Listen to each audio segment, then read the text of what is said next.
Les statistiques montrent que les hommes se remarient après le divorce beaucoup plus facilement et beaucoup plus vite que les femmes. Est-ce que c'est une question démographique parce que les femmes sont plus nombreuses, tout simplement, ou est-ce que les femmes sont plus monogames, donc du coup elles ont plus du mal à se remarier, à trouver et à partager des choses avec un autre partenaire? Oui. Alors, ça aussi je l'ai remarqué, c'est absolument vrai. Et les femmes expliquent très bien cela. En fait, elles expliquent que elles ne peuvent pas refaire couple tant qu'elles ne se sont pas rencontrées elles-mêmes, dans un grand pourcentage. Je ne dis pas que c'est du 100%, mais en tous les cas dans un grand pourcentage, tant qu'elles ne se sont pas rencontrées. Et les femmes arrivent davantage en fait à se saisir de cette particularité de leur vie, voilà, pour créer quelque chose, pour se rencontrer et créer quelque chose à partir d'elles. Et puis il y a aussi autre chose, c'est que, et ça c'est pas rien, les femmes sont un peu plus blessées que les hommes. Je ne dis pas que les hommes ne sont pas blessés, parce qu'ils le sont aussi, vraiment. Mais les femmes sont un peu plus blessées. Et puis, il y a aussi quelque chose, c'est que les femmes, elles se sont occupées de, souvent, la maison, le travail, les enfants, etc., etc. Je ne dis pas non plus que les hommes ne s'occupent de rien, c'est pas du tout ça. Les enfants, elles l'ont fait davantage parce qu'elles ont cette propension-là à le faire. Certaines femmes, on ne pourrait pas leur enlever la question de faire la cuisine ou de faire les devoirs aux enfants, etc. Elles ont ça en elles, en très grande majorité. Donc du coup, elles ont donné beaucoup et elles ont besoin de ce temps de solitude, comme on a vu tout à l'heure, pour se reconstruire. Alors, les femmes dans cette reconstruction apprennent à s'aimer vraiment, telles qu'elles sont, avec leurs qualités, leurs défauts, avec aussi cette perspective évolutive. Mais elles apprennent cela. Et elles apprennent cela parce qu'elles vont regarder leur intériorité davantage. Alors, maintenant, les hommes ont un peu peur de regarder cette intériorité. Alors, ils ont peur, encore une fois, ils sont différents biologiquement des femmes. Voilà, c'est quelque chose, vraiment, c'est un postulat très important. C'est même pas un postulat, d'ailleurs, c'est une réalité. Donc, voilà.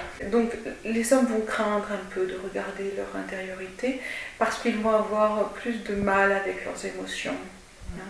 Et puis aussi, c'est comme ça qu'on les a élevés. Ne pleure pas, mon fils, tu es un garçon. Tu es un garçon, tu es un homme, les hommes ne pleurent pas. Oui. Les hommes ne pleurent pas, etc., etc.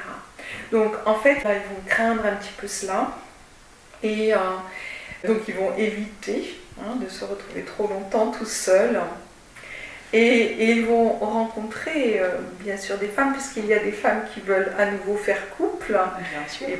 Et puis, il y a plus de femmes, si vous l'avez dit, d'un point de vue démographique. Voilà, et pour couronner le tout, si je puis dire, les hommes ont vraiment besoin d'une femme qui est là et qui fait aussi, ça paraît un peu vieux jeu, mais c'est quand même une réalité, qui va faire les affaires de la maison, qui va s'occuper des affaires de la maison quand même un peu. Et puis les femmes aussi, elles ont aussi besoin des hommes aussi pour plus organiser des choses qui nécessitent un peu plus de muscles, etc., etc. Finalement, vous savez, nous avons été créés comme cela. Alors, je ne veux pas qui par quoi, peu importe, mais en tous les cas, nos différences sont complémentaires. Donc, voilà, il y a quelque chose de très très beau à trouver là aussi. Mais voilà, mais c'est vrai que les hommes ont plus cette propension, bien sûr. Tout simplement, c'est pas simple bien sûr, mais parce qu'ils ne peuvent pas rester seuls longtemps. Faire face à soi-même, comme nous on peut le faire en tant que femme, voilà. La recherche émotionnelle, psychologique, la recherche de soi-même. Oui. Alors, de plus en plus d'hommes le font. Moi, je vois dans mon cabinet de plus en plus d'hommes arriver. Ce qui est un bon signe, ce qui est un très très bon signe. Bien sûr. Mais en même temps, voilà, il y a quand même cette propension à faire couple à nouveau rapidement.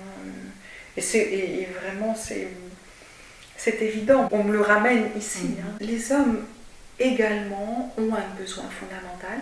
Ils ont le besoin d'être responsables d'une famille. Et de tout temps, les hommes se sont sentis cette responsabilité-là. On peut remonter à l'homme des cavernes. C'est l'homme qui, évidemment, parce qu'il était plus fort au niveau de sa musculature, parce que, etc., c'est lui qui allait chasser et il ramenait pour sa famille et puis bien sûr pour la tribu de quoi se nourrir, de quoi se vêtir, etc., etc.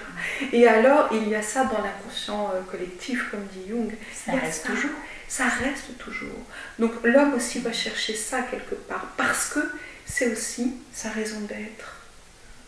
Donc ça c'est très important aussi. Hein, C'est fou quand même, malgré autant d'évolutions que nous avons fait, autant pour les femmes que pour les hommes, il y a des bases qui n'ont toujours pas changé. Exact. Il y a des bases qui n'ont absolument pas changé. D'autres, oui, bien sûr. Oui, enfin, ils n'ont sans mal, et d'autres qui sont encore à changer, ce dont nous parlons ici, mais d'autres non. Et en fait, ici, nous sommes dans des réflexes, des réflexes très très très anciens, hein, voilà, et qui perdurent, bien sûr.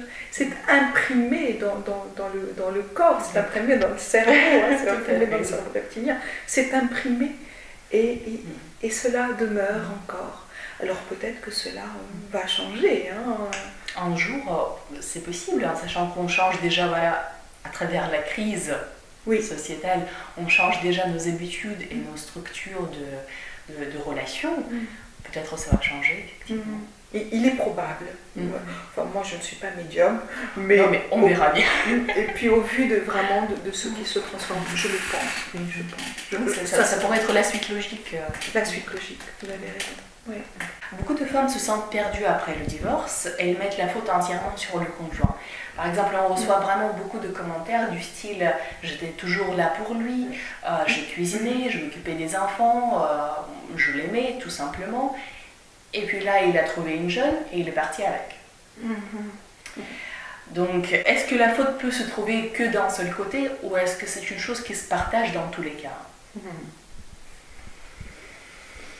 Alors, bien sûr, l'exemple que vous citez est un exemple qui est éminemment douloureux pour les femmes. C'est douloureux au-delà de parce que je me suis occupée, etc., comme vous venez de le citer. Mais c'est douloureux parce que ça renvoie à la femme qu'elle a changé, que son corps a changé, et que peut-être elle est moins séduisante, etc., etc. Peut-être que c'est vrai, pas forcément. Hein, pas forcément. Encore une fois, la question, juste un petit aparté, la question de la séduction dans le couple, c'est une question qui est à travailler au sein même de la relation, hein, et c'est à travailler tous les jours, enfin je veux dire régulièrement. Hein, voilà. Les femmes, bien sûr, peuvent être en colère dans ce cas-là, surtout quand elles n'ont pas eu, elles, l'idée de divorcer, bien évidemment. En même temps, est-ce que l'autre est toujours responsable? Hein? Dans un couple, et ça c'est au départ, quand je le dis parfois difficilement entendable, c'est toujours 50-50, et c'est toujours 50-50. Pourquoi? Parce qu'il y a 50% qui m'appartient dans l'émission et dans la réception. Et il y a 50% qui appartient à l'autre dans son émission et dans sa réception. Vous savez, être en couple, c'est finalement faire l'expérience de l'altérité. C'est faire l'expérience de soi aussi, hein, mais c'est aussi faire l'expérience de l'altérité. L'autre, il existe en tant que lui. Bien. Donc, est-ce que j'ai tout fait? Alors, tout, encore une fois, oui, dans des limites raisonnables, nous l'avons déjà vu, mais est-ce que j'ai tout fait pour l'autre? Oui, non, voilà, ça se questionne. Mais pour l'instant, on peut aussi se questionner et reporter la faute sur l'autre. L'autre, il a aussi son évolution à faire. Bon, là, l'exemple que vous donnez, c'est un exemple assez énorme qui existe bien sûr, mais en même temps, ce n'est pas le seul exemple qui fait qu'un couple va se séparer ou va battre de l'aile. Donc non, l'autre n'est pas coupable à 100%. C'est toujours à deux, oui. C'est à deux, c'est même à trois, on l'a vu. Exactement. C'est même à trois, bien sûr. Bien sûr. Et c'est à chacun des deux de faire ses efforts. Enfin, ses efforts. Effort est un mot un peu... Parfois, il y a un peu d'effort. De nourrir, de jouer. Parce que tout cela, finalement, c'est un jeu. La vie est un jeu, quelque part. La relation est un jeu. L'amour est un jeu. Donc voilà, c'est à chacun des deux protagonistes à faire en sorte de jouer avec ce qui se passe, y compris dans des choses difficiles. Il y a bien sûr des choses difficiles qui arrivent et qui jalonnent l'existence, nous le vivons tous, mais comment est-ce qu'on peut utiliser ça aussi pour transformer quelque chose de nous individuellement et transformer aussi la relation et jouer aussi avec l'existant. Comment est-ce qu'on peut accepter sa part de responsabilité sans avoir à se culpabiliser? Oui. Alors, l'être humain est fait d'une certaine manière qu'il a une tendance extrêmement rapide à se culpabiliser. Mis à part certains profils psychologiques qui, eux, sont abscons de toute culpabilité, mais c'est un faible pourcentage de la population, tant mieux. Cela dit, ce n'est pas très juste de se culpabiliser. Alors, c'est même pas juste du tout. Selon moi, la culpabilité est un poison. C'est quelque chose qui va en fait s'insinuer dans l'esprit de la personne et qui va revenir en boucle comme une blessure sans cesse renouvelée. Donc c'est un véritable poison. La personne a du mal à penser et a du mal à réfléchir à la situation telle qu'elle est vraiment.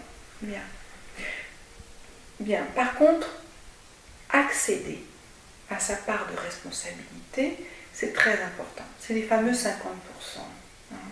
Donc c'est très important parce que ça permet de voir clair sur, encore une fois, qui l'on est, ce qui s'est passé, ce qui ne s'est pas passé, etc., etc. Et ce sera utile pour la suite.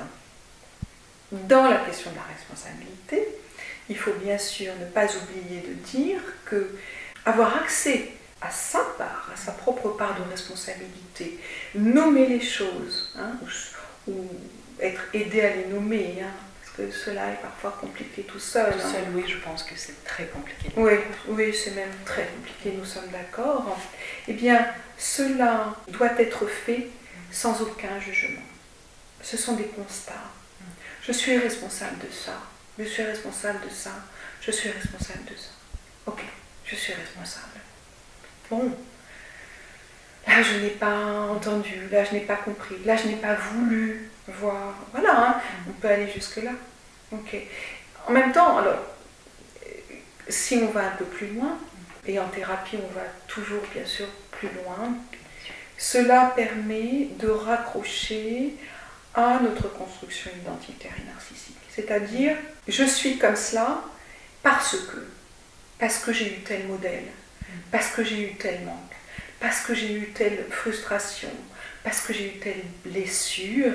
Et sur la question de la blessure, on voit à quel point le couple est un deuxième théâtre où se rejouent les blessures que l'on a vécues dans le passé, notamment bien sûr émanant des parents, de la structure familiale, parentale ou familiale, donc élargie. Et en fait, la vie de couple est le lieu formidable, là aussi on peut le prendre d'une manière très positive, c'est le lieu formidable pour que cela, se rejoue, et 2, se décode, et 3, se transforme. Voilà. La vie fait les propositions, vraiment, dont nous avons besoin pour évoluer. Très souvent, nous reprenons les mêmes modèles de la famille, de nos parents, de nos grands-parents, inconsciemment, bien évidemment. Que peut faire un couple qui divorce pour que les enfants ne reproduisent pas le même schéma? Alors oui, nous reprenons les modèles desquels nous sommes issus. Alors parfois on les reproduit et parfois on va à l'inverse. Parfois on est dans la dépendance et parfois on est dans la contre-dépendance. Et parfois l'inverse radical n'est pas forcément très très juste non plus. Donc en fait, encore une fois, il faut créer son propre modèle. Et son propre modèle, il se crée à deux, à trois, avec la relation qui donc doit être sans cesse convoquée et renouvelée. Ici, dans le cadre du divorce, il y a différentes choses. Ça, c'est une question, il y a vraiment beaucoup d'éléments là-dedans. D'abord, il faut expliquer la vérité aux enfants. Avant le divorce, il faut expliquer la vérité aux enfants, bien sûr. Et au moment où il y a divorce, il faut leur dire les choses telles qu'elles sont. Parce que les enfants ont un inconscient, bien sûr, et ils ressentent tout. Donc il faut pouvoir leur parler. Le divorce est évidemment très souvent vécu comme un échec malheureux. Et si les parents vivent le divorce comme un échec malheureux, les enfants vont le vivre très souvent comme un échec malheureux. Sauf dans le cas où l'enfant déjà un peu plus grand a vu ses parents se déchirer, peut-être même se battre, etc. Et où du coup il sera soulagé. Oui. Voilà, donc là, il peut analyser déjà ce qui se passe. Voilà, mais ça c'est chez l'enfant plus grand, il va analyser, vous avez tout à fait raison.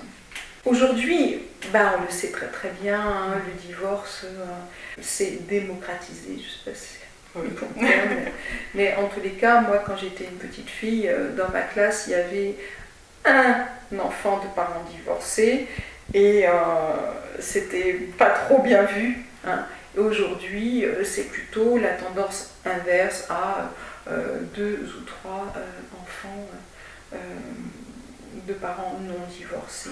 Mais c'est pas pour autant qu'il n'y a pas autour de cela la question du malheur et aussi la question de la honte. Voilà, c'est vraiment ce que je voulais introduire ici.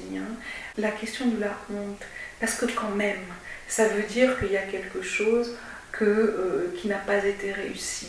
Oui. D'accord, voilà. Donc, parler aux enfants, leur expliquer que, on pourrait dire, nous sommes allés jusqu'au bout de ce que nous pouvions. Nous avons autre chose à vivre. Et ça, c'est une affaire entre eux. Et que ça ne concerne pas les enfants. Et que nous restons tes parents. Nous restons ton papa et ta maman. Et nous t'aimons pleinement. Donc, c'est pas à cause de toi si, parce que les enfants peuvent aussi parfois se culpabiliser, justement. C'est assez souvent le cas. C'est très souvent le cas. Donc, ce n'est pas de ta faute. Et nous restons tes parents, et ne sois pas triste parce que là aussi, il y a une nouvelle vie qui démarre pour toi. Bon, moi j'ai aussi beaucoup d'enfants dans mon cabinet et c'est vrai que les parents le disent parfois avec leurs propres mots, mais parfois aussi les enfants ont besoin de l'entendre d'une personne extérieure, neutre, dont c'est le métier et qui va leur expliquer avec beaucoup de bienveillance. C'est important aussi, bien sûr. Bien sûr, bien sûr. Donc voilà, le conseil aux parents, c'est parler, dire les choses telles qu'elles sont et rassurer l'enfant. Et rassurer l'enfant aussi sur la perpétuité du lien de parents. C'est-à-dire qu'ils se séparent. Ça va durer toute leur vie dans tous les cas. Voilà, ils se séparent en tant que mari et femme, mais ils demeurent des parents. Le couple parent, si je puis dire, c'est une manière de parler, le couple parent demeure. Et donc ça doit pouvoir rassurer les enfants. Vraiment, avec les enfants, il ne faut pas être avare de mots. Et nous serons là ensemble pour ta communion, et nous serons là ensemble pour ton mariage, et nous serons là ensemble pour etc. etc. Voilà. Le lien demeure. Le lien d'amour demeure, encore une fois. De vraiment ne pas avoir peur de parler de l'amour. Vraiment par rapport aux enfants, c'est vraiment un sujet qui me tient très à cœur, c'est-à-dire d'expliquer aux enfants qu'ils sont nés dans l'amour, Hein. Oui, Voilà. oui, bien sûr. Voilà. Mais je pense que c'est pour les parents, ça peut être très difficile de, on va dire, de faire la part des choses et de parler à l'enfant, surtout quand ils sont en guerre entre Bien entre sûr, eux. bien sûr, bien sûr, bien sûr, c'est très difficile. Hein. C'est la raison pour laquelle moi j'accompagne effectivement en thérapie de couple, mais j'accompagne aussi au niveau du divorce. Voilà. Parce que je pense qu'un accompagnement, il est nécessaire dans Bien ce sûr. cas-là. Il est indispensable. Alors, ça peut être fort, mais pour moi, il est indispensable. Et vous avez dit quelque chose de très très juste. Bien sûr que dans 90% des cas, le divorce est le moment de la guerre. Alors, le moment de la guerre au niveau émotionnel, le moment de la guerre au niveau des choses plus matérielles, hein, donc la maison, les enfants, les histoires financières. Donc, en fait, les personnes ont vraiment la nécessité hein, d'être accompagnées ici, que la parole se dise.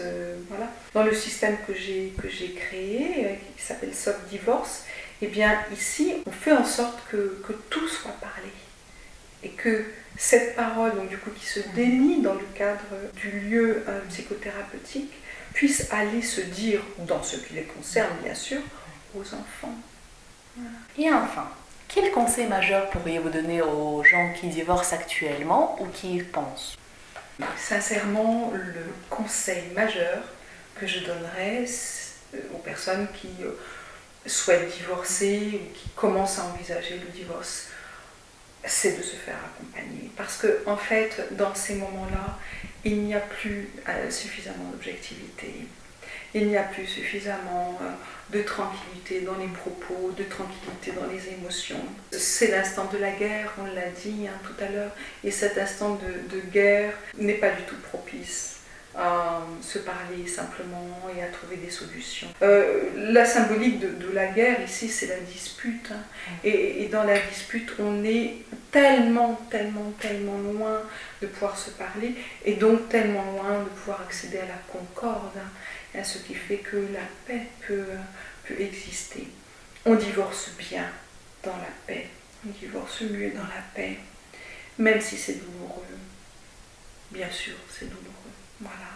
Donc, ici, vous savez, il y a une expression courante qui dit on va tenter de divorcer intelligemment. Hein. Voilà, donc tenter de divorcer intelligemment, oui, mais cette intelligence, elle est souvent malmenée par l'émotionnel. Hein. Donc en fait voilà, il faut vraiment pouvoir poser les choses, prendre du recul et se faire accompagner. Moi en tous les cas je suis très partisane de cela, bien sûr.